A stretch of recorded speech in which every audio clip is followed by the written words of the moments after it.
Foi. Olá, hoje é dia 13 de maio, de todos os dias do mundo da pandemia. Meu nome é Jaime Jardim, comigo estão o Dr. Fábio Lugar e Dr. Rodrigo Portuga. Somos biólogos, cientistas, portanto. Discutiremos hoje, devido à nossa falha, os negacionistas. Hoje em nossa live, o Lugar falará inicialmente sobre os tipos de negacionistas climáticos e os negacionistas do aquecimento e da hipótese antropogênica. Logo em seguida, o Portuga falará sobre os negacionistas dentro da academia. E, por fim, faremos nossa discussão sobre o tema. Ok? Boa noite, senhores. Boa tarde, senhor.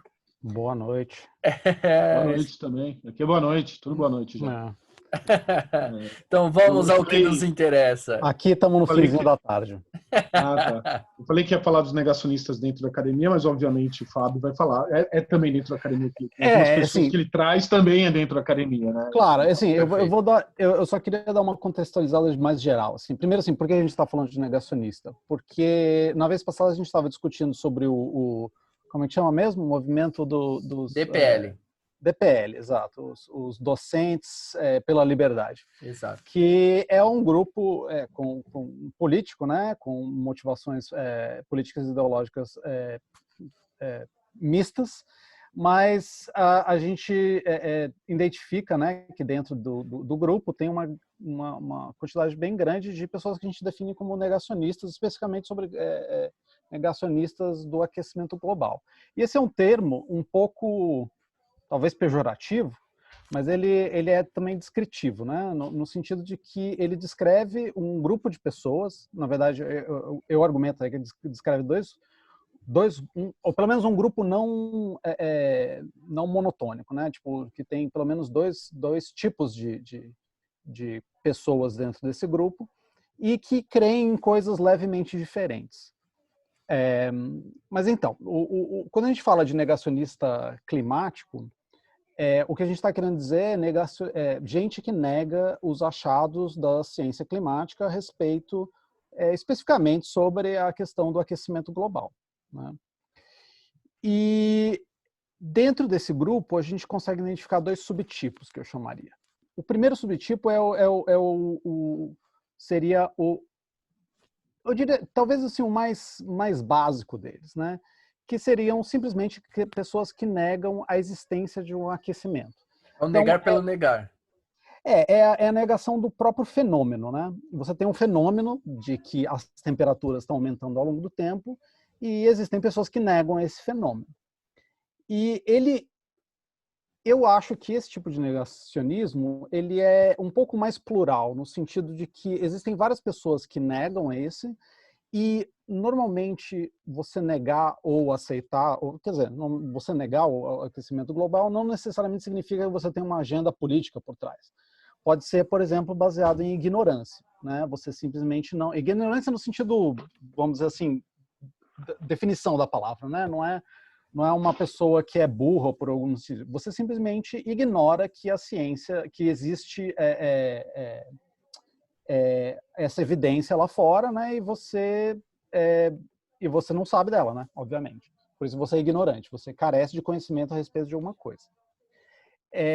Então esse seria o primeiro tipo, né? O negacionista que ignora que existe esse fenômeno de aumento de temperatura ao longo do tempo, que é evidenciado através do fato de que a gente tem medições, né, de temperatura ao longo do último século, que demonstram isso, né? Se você pega o agregado de informações a respeito das temperaturas diárias e regionais ao longo de vários lugares no mundo, você vê que quando você faz agregados dessa informação, tira médias, tira máximos e mínimos ao longo do ano, você consegue ver que existe sim um aumento de temperatura gradual ao longo do século passado, né?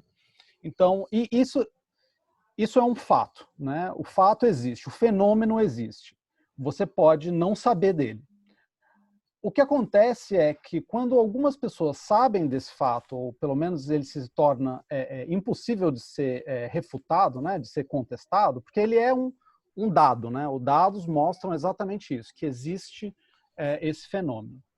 Daí existe o outro tipo de negacionista, né? Que é o negacionista que nega o que é chamado de a hipótese antropogênica do aquecimento global. Hipótese antropogênica, só para explicar um pouco melhor, antropo é humano, né? Gênica é de geração. Então, antropogênica é algo gerado pelo ser humano. Né? Perfeito, Então, perfeito. a hipótese antropogênica, ela diz exatamente isso, que o aquecimento que a gente vê, o fenômeno do aquecimento global, ele é explicado por ação humana. E daí você entra vamos dizer, na Serasa desse outro grupo de negacionista que não nega necessariamente o fato do aquecimento global. Não nega que existe um fenômeno de que são essas mudanças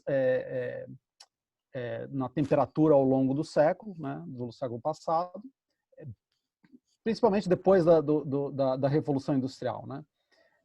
Mas essas pessoas não necessariamente negam esse fato. Né?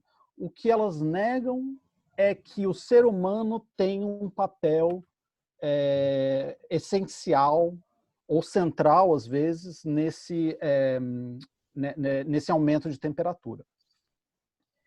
E por que eles são negacionistas? Né? Porque, assim, não necessariamente, assim, de novo, que nem eu tinha começado, o termo negacionista é meio forte, pejorativo. Né? Pode ser também que uma pessoa que fale, que negue a hipótese antropogênica, ela simplesmente não saiba a realidade dos fatos. E eu sou um caso disso. Né? No passado, eu nunca duvidei muito que a temperatura estava aumentando ao longo do tempo, porque eu conseguia ver os gráficos, eu conseguia ter acesso à informação, você conseguia ver que isso estava acontecendo. Mas eu sempre me coloquei meio reticente a respeito da hipótese de que o humano estava causando isso. Eu simplesmente falo assim, eu não tenho informação suficiente para saber de um jeito ou de outro. Então, era cético a respeito dessa hipótese. Eu deixei de ser cético a partir do momento que eu dei uma olhada na literatura e eu avaliei exatamente isso. Né? Tipo, existe uma preponderância de evidências demonstrando que sim, são os seres humanos que estão causando esse tipo de fenômeno, e não existe quase nenhum especialista na área, nenhum trabalho publicado que nega esse tipo de hipótese. Então, esses segundos tipos de negacionistas, de novo, eles podem ser pessoas que simplesmente não sabem a ciência, como era o meu caso, ou pode ser gente que, apesar de saber da ciência, como é o caso de muitas pessoas associadas aos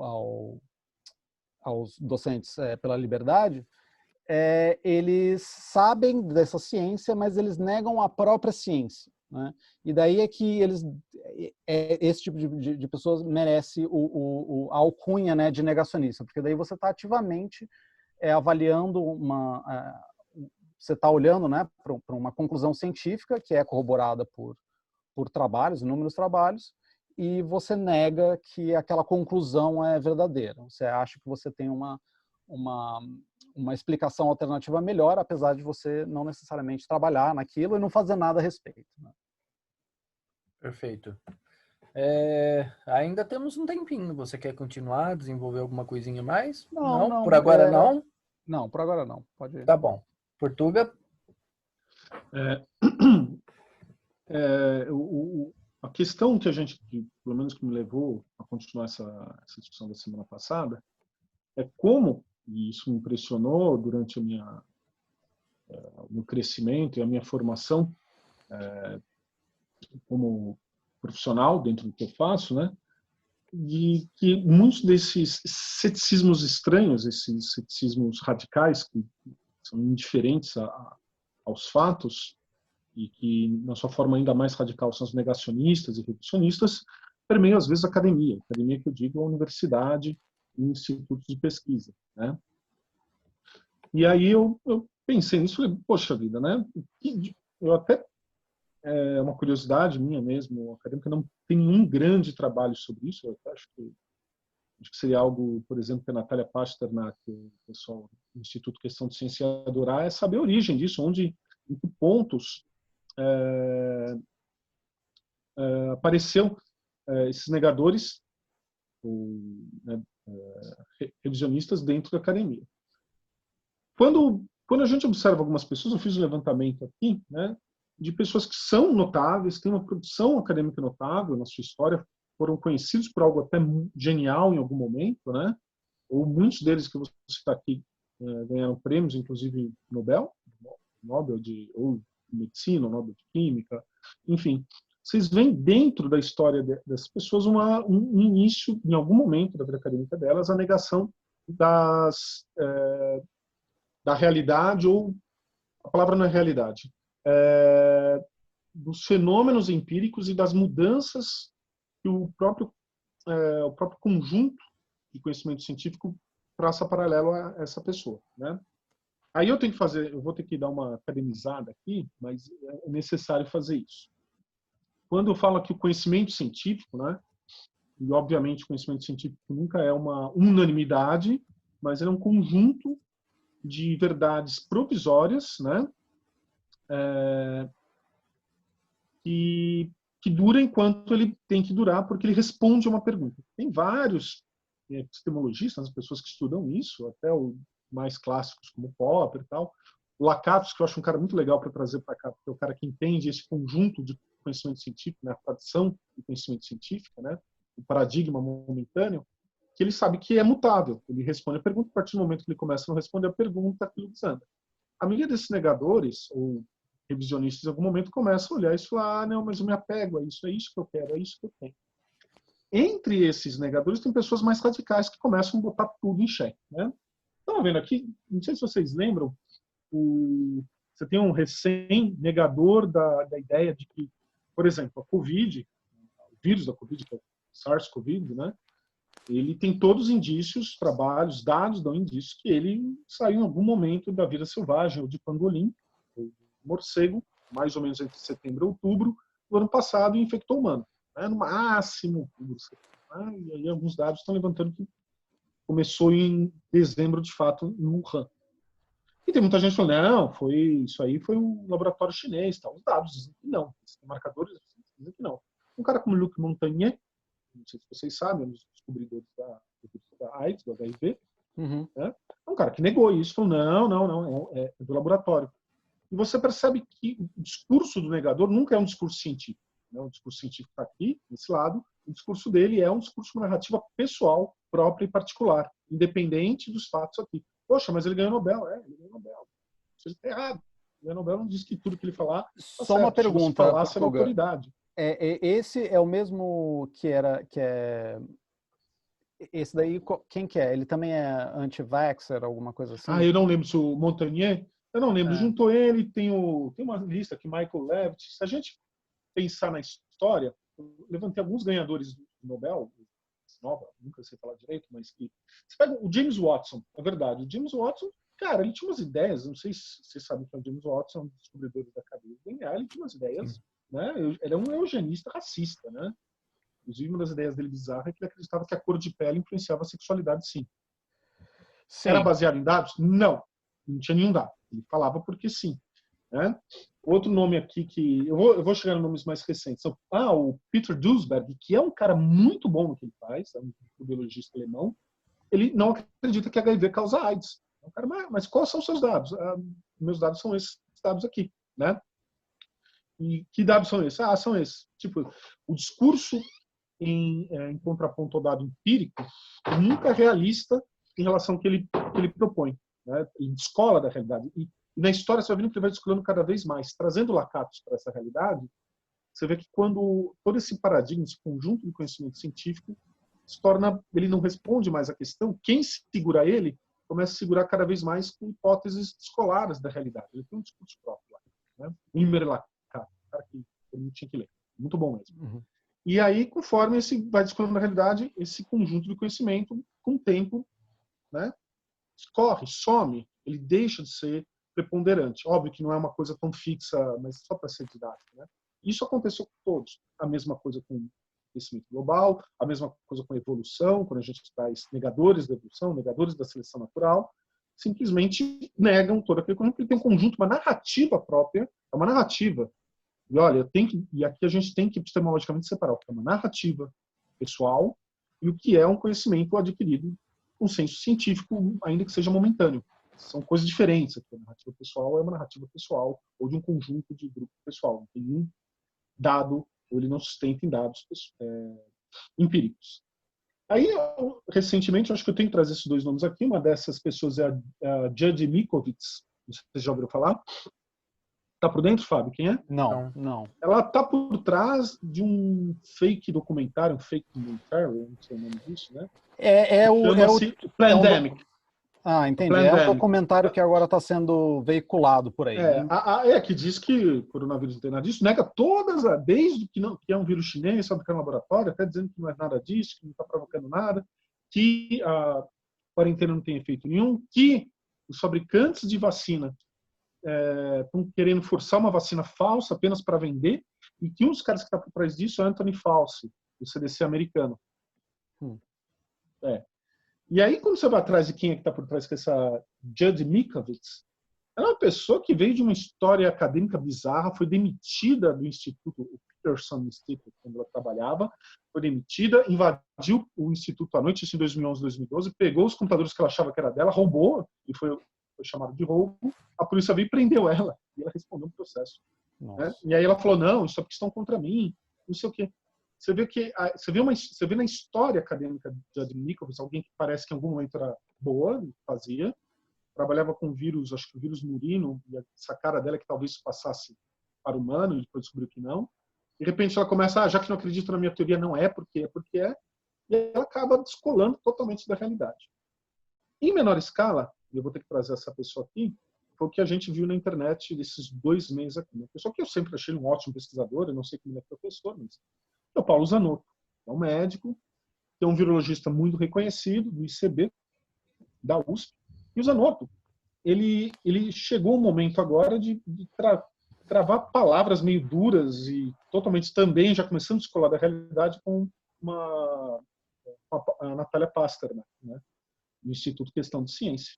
Quando você vê histórico nesses 2 meses, eu fui atrás de vários elementos do Zanotto, até final de março, começo de abril, ele estava sendo trazido para a mídia, porque óbvio, né, é um cara importante, falava coisas assim, olha, quarentena é importante, esse vírus espalha para caramba, a gente tem que agir rápido, né, ele cita muito o elemento que tem que agir agora, antes daquela coisa espalhar, tanto do ponto de vista profilático, quanto do ponto de vista curativo, como cura, né?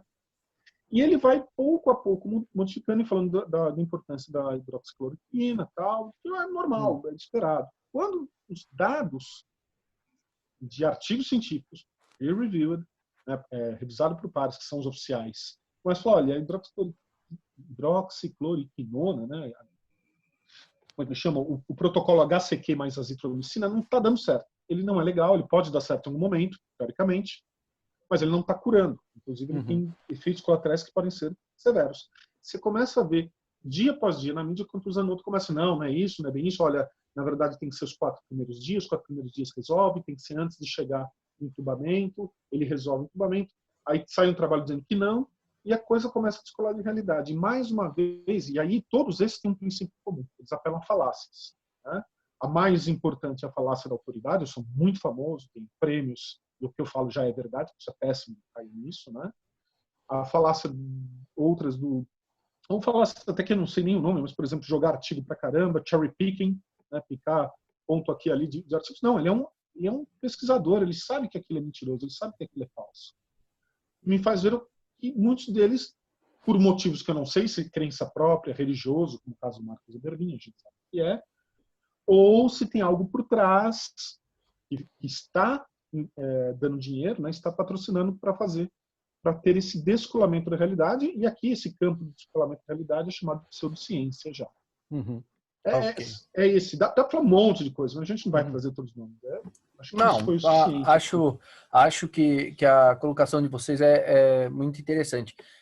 Eu queria trazer para vocês o seguinte, a gente está, pela minha sensação, o que acontece é o seguinte, basicamente os negacionistas são aqueles que têm uma ideia fixa de que aquilo não acontece. Quando você pede por A mais B para que destrinche a sua ideia, ele é limitado.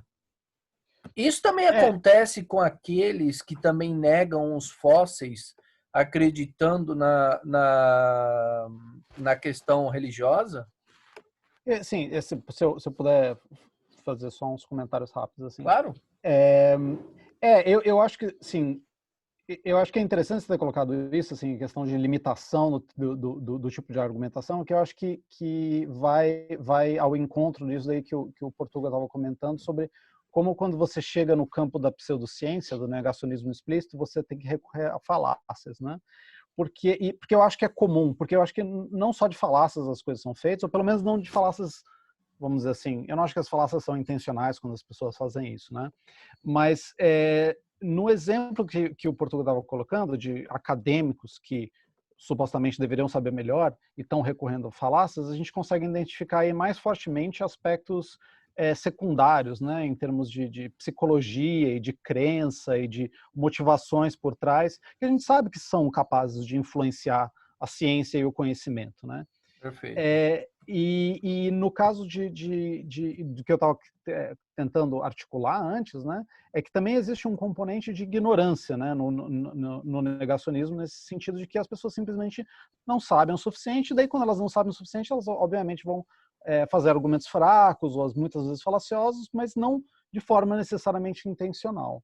Eu acho que no caso mais extremo, né, que o Portuga estava comentando, essa parte de ignorância ela fica meio difícil da gente argumentar, porque a gente não imagina que alguém que trabalha numa área vai falar necessariamente alguma coisa, ou pelo menos essa pessoa tem a capacidade de adquirir todos os conhecimentos para não falar o que está falando, ou não articular as coisas da forma que estão sendo articuladas.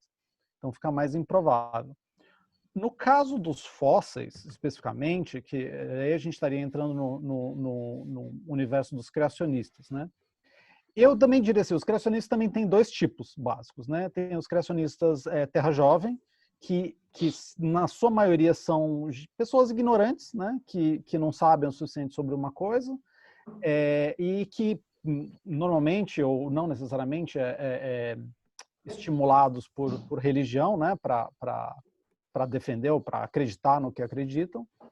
E você tem os defensores do design inteligente, que daí normalmente são pessoas um pouco mais elaboradas, que entendem melhor do que elas estão falando, e na sua maioria elas acabam recorrendo a falácias para defender o que eles defendem. No caso de negar fóssil, negar que fóssil existe ou que era alguma coisa, sei lá, alguma coisa assim, isso é muito, tipo, isso daí eu acho que só fica relegado a gente que é criacionista terra jovem, e que necessariamente é meio ignorante mesmo, né? Tipo, dizer que fóssil não existe só pode dizer quem, primeiro, não é acadêmico, não é da área e nunca foi fazer um campo em algum lugar onde tenha fósseis. Porque tem lugares no mundo onde você literalmente pode ir e achar um fóssil.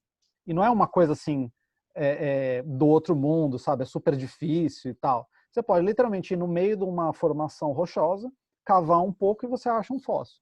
Eu mesmo, uma vez eu estava andando pela Patagônia Argentina, estava fazendo uma excursão, eu sentei, e daí eu sentei em cima de um fóssil. Daí eu fui olhar, era um crânio que, tipo, fragmentado e tudo mais, mas eu conseguia ver que era um fóssil, né? Era uma pedra, que eu, por acaso, sentei em cima. E tava cheio de coisas ao redor de onde a gente estava. Então, assim, você consegue achar. Nesse nível de você negar a existência de fósseis, seria o equivalente que eu tinha comentado do aquecimento global a negar a existência do fato, né? Sim. Porque o fato está lá, os fósseis estão por aí, né? Você pode achar que os fósseis não representam o que os cientistas dizem o que os fósseis representam. Daí é outro nível de negação, né? Aí seria uma outra argumentação, é uma outra agora, forma de enxergar o problema. Você dizer que coisas que existem não existem, ou muitas vezes dizer que coisas que não existem existem, é meio que eu chamaria até isso de teoria da conspiração mais. Porque não é simplesmente um negacionismo, você necessita, sabe, essas coisas, tipo, na minha infância na internet, eu lembro muito de ver muitos sites falando sobre, sabe, sei lá, alienígenas do passado, sabe, que vieram antes, ou aquelas imagens que mostravam humanos e dinossauros juntos, esse tipo de coisa.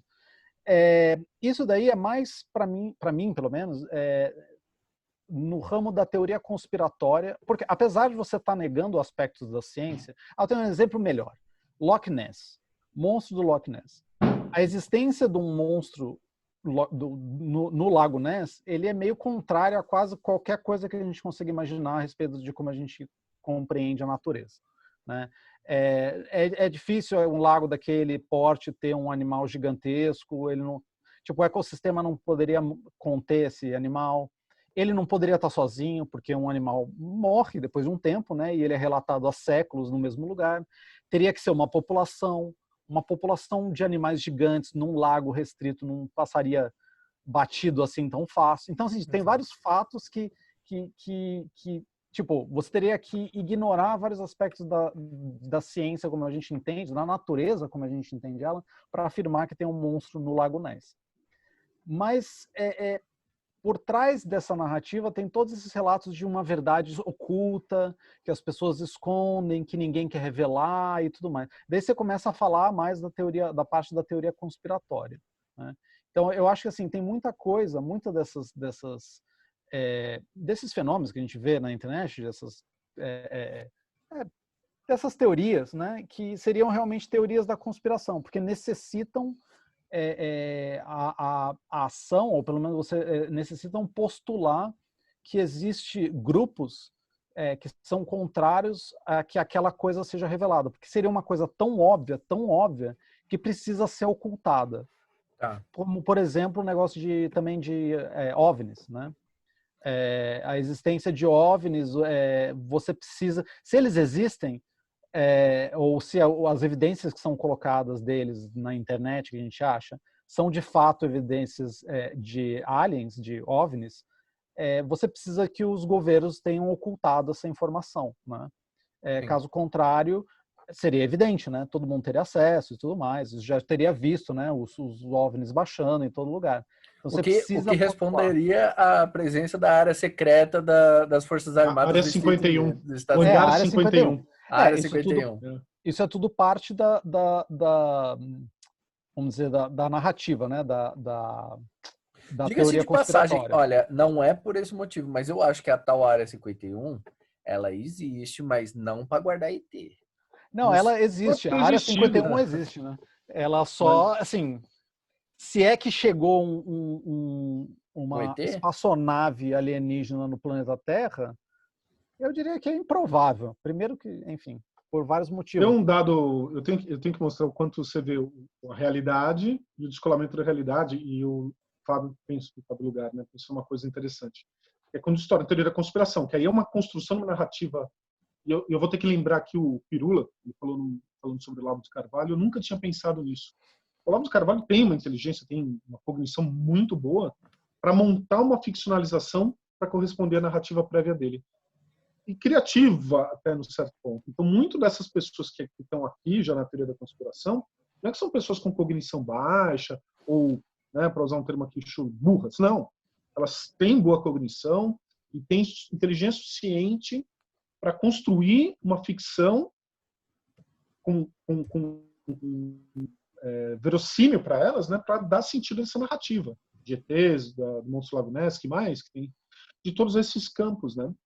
Aí, quando você pega a realidade, o que aconteceu com os ETs? Sumiram um pouco aquelas, né, até a exposição midiática, e a mídia teve um pouco de culpa nisso, nos anos 80, 90. Quem é mais antigo aqui lembra do Fantástico a cada 3 domingos dos anos 80 e anos 90 para falar de ET. Dissecção de alienígena no Fantástico. A dissecção de alienígena. Eu lembro disso até hoje. Vocês lembram do ET Bilu?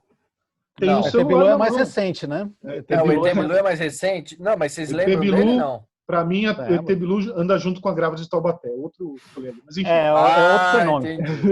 Entendi. Mas hoje, o que a gente tem aqui? Tem celular, tem computador, tem acesso a Google Maps, tem acesso a Google Earth. Você tem uma exposição tão grande de coisa acontecendo a toda hora, a todo momento, que aquela visão que pode ser um ET ou um chupa-cabras ou algo bizarro lá em cima, não, eu filmei dali e a gente viu a mesma coisa, é um fenômeno que tem explicado, porque passou mosquito, porque essa semana a gente teve, eu não vi, eu queria ter visto os satélites do Elon Musk, né, o Starnet, esse nome, não é isso, Então, a gente está com uma exposição de vídeos muito grande, individualmente, cada um, que não deu mais espaço. Por quê? Porque não tem mesmo, não existe. E pelo menos não chegaram ainda, nem chegaram na área 5. Ou eles sumiram, ou eles chegaram e resolveram sumir, os porque são muito tímidos. relatos de alienígenas diminuíram com a proliferação de câmeras, né? Basicamente. Exatamente. É interessante porque você também tem relatos de pilotos de avião, né? Que dizem que viram OVNIs, aquela coisa toda. Sim, não. E tal. Eu vou até fazer uma correção. OVNI existe. É quando você não sabe o que é, tecnicamente, para sim. aeronáutica, é um objeto voador não identificado. Identifiquei, agora ele é objeto voador identificado. Basicamente isso. Tem uma história muito boa que o Portuga vai lembrar. Uma vez a gente estava com um amigo nosso no Museu de Zoologia da USP, e ele veio contar pra gente uma história que parecia fantástica, assim. Do Uruguai, não é? Do Uruguai com o Rio Grande do Sul. A fronteira do Uruguai eu não lembro exatamente onde é que Eu acho que é. Eles estavam fazendo coleta ali. É isso mesmo? Não. Então, eu acho que... De quem que você está falando? Eu estou falando do Dani. Então, são duas histórias que a gente ouviu. Não, eu já escutei várias histórias mais ou menos dos mesmos fenômenos. Assim, eu também escutei uma na fronteira com o Paraguai. Mas, enfim, essa história de um amigo nosso, ele veio contar pra gente que um dia ele acordou à noite, escutou um barulho gigantesco, tipo um barulho forte, persistente, não sabia o que era. Ele olhou por fora da janela e viu um globo de luz. Muito brilhante, em volta da igreja Santa Cândida. Exato. E, tipo, ele tava claro que, sei lá, ele viu ou um espírito do outro mundo, ou um alienígena, ou um ser extradimensional, qualquer coisa assim. Mas ele contou de uma forma que, assim, ele claramente vivenciou aquilo.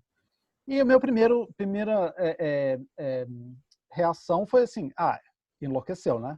Ou estava sonhando, sabe? Teve uma viagem, alguma coisa assim, sabe? Devia ainda estar sonhando, alguma coisa assim. Tava em Nárnia. Mas daí eu acho que o Portuga foi investigar e ele voltou com um fenômeno, que existe um fênomeno que são essas presenças dessas esferas de... Fogo de Santo Elmo, San Elmo. Tem vários nomes, né? Aqui Fogo nos de Estados Santo Unidos... Elmo. Fogo de Santo Elmo. O pessoal aqui nos Estados Unidos chama de ball lightning, que é ball lightning de eletricidade. Que não é eletricidade, ninguém sabe direito o que é. Mas são essas bolas, são umas esferas de luz incandescentes que podem ser de temperaturas muito elevadas, que aparecem em alguns lugares, flutuam por aí e desaparecem. Muitas vezes aparecem com um raio, alguma coisa assim. É um raio, chama raio globular, tecnicamente. É uma aparição assim meio fantasmagórica, né? Mas é um negócio que acontece, sabe? Não é uma viagem, né? É um negócio que de fato acontece. E de verdade, pô, você estava comentando de alguém que estava na fronteira do Uruguai. Eu tive um amigo que foi para o Paraguai e ele falou que ele foi perseguido por uma dessas bolas. Elas têm a péssima mania de perseguir a gente, mas não é legal entrar em contato, que parece que tem registro de choque. Ele dá um choque feio. Que é um raio, né?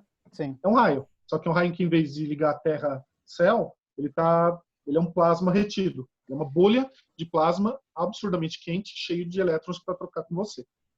Então existem uma sorte gigantesca, outros fenômenos. Esse é um fenômeno. Existem vários fenômenos psicológicos meio bizarros, tipo, sabe esse negócio quando você dorme e daí você sente que tem alguma coisa no seu peito que está pressionando e tudo mais. Incubos, incubos, né? Que você acha que deve ter um espírito no seu quarto e tudo mais. Isso daí é uma coisa super comum, acontece com todo mundo.